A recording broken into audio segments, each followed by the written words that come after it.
We have a cluster of the earthquakes at a depth of the 1 kilometer to around 6 or 7 kilometers. And when we look at the map of the concentration of these earthquakes, we see that they are concentrated in the Reykjanes Peninsula and specifically near the Hengill volcanic system. This cluster is at a depth, as I mentioned, of mostly around 5 kilometers.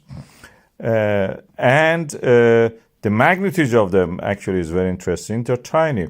They can be related to a movement of the magma within that area. Of course, this is the volcanic system which is famous. In the past, it had erupted.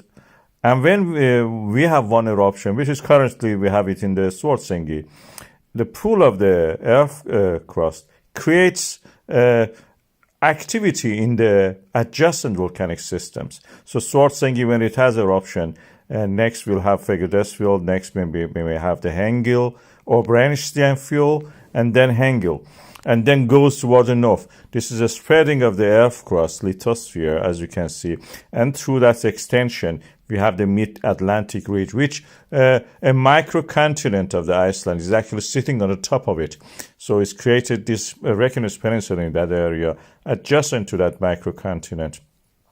And we have one eruption in this area, for example, Svartsengi. The next one also will happen in the adjacent toward the east area. Most of these are on the Eurasian plate. I have a video about this. Please watch this. We have started the day by a series or a cluster of the earthquakes concentrated around the Hengill volcanic system in the Reykjanes Peninsula of Iceland.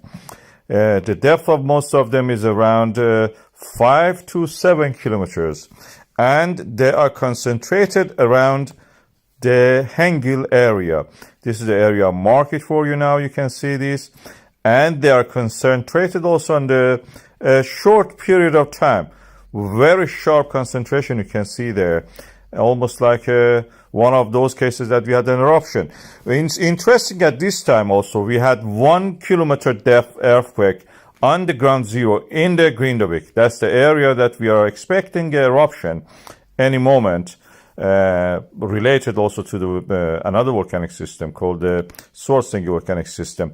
These are from the movements of the plates and transferring of the movement through the transform fault. Those black arrows shows them through the volcanic system in this Reykjanes Peninsula of Iceland. I have a video about the Hengill volcanic system and the importance of it. You please watch this video and remember that this is the area tectonically active. We are seeing land being built. There is a very common mistake according to which in Iceland we have the boundary between the American plate and Eurasian plate. This is wrong. And why? Because we have another plate, a less known plate between these two. It's a microplate. It's called Hrapar microplate. This is where we have no earthquakes, no volcanism, yes, no volcanism, and no tremors of any kind that can actually threaten the life. Of course, this is in the central parts of the Iceland, where the western volcanic zone and the southern volcanic zone come in contact. The triple point of that is bounded what we call as Hengill volcanic system. This is a nasty volcanic system, one of the biggest of the sequence of the volcanic systems in the Reykjanes Peninsula. It had erupted last time in 2,000 years ago, and it has a large lava field. Because it's close to the glaciers, it can be potentially explosive. At the moment, it is a source of the geysers, the geothermal fountains of hot springs, as you can see here. And they can erupt to a beautiful height, several hundred meters sometimes. This is because at the depth, the groundwater comes in contact with the rocks which are heated by the magma from the previous eruptions. This is practically the lower to the middle part of the ophiolite system that we know from the Oman, Cyprus, Iran, America, Australia, even Britain.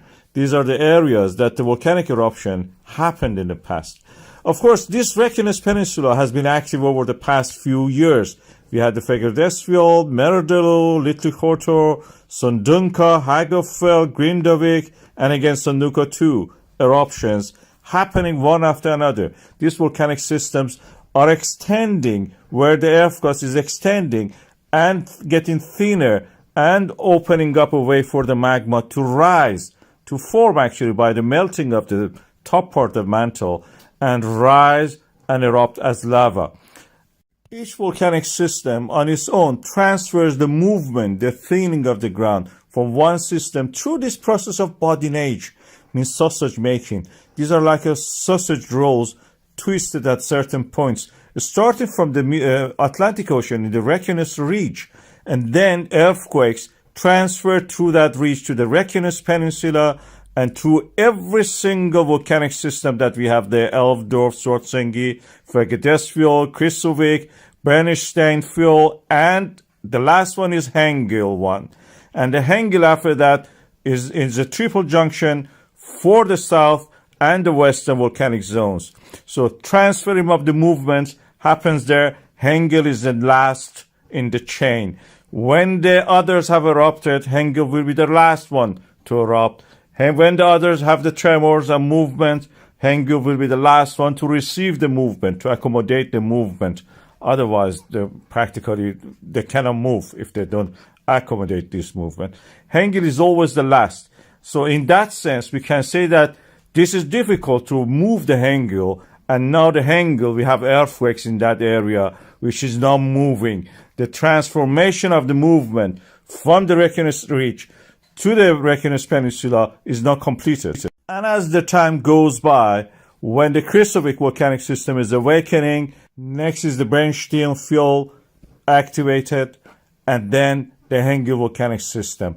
One by one, they will erupt in the future over the next decades, probably.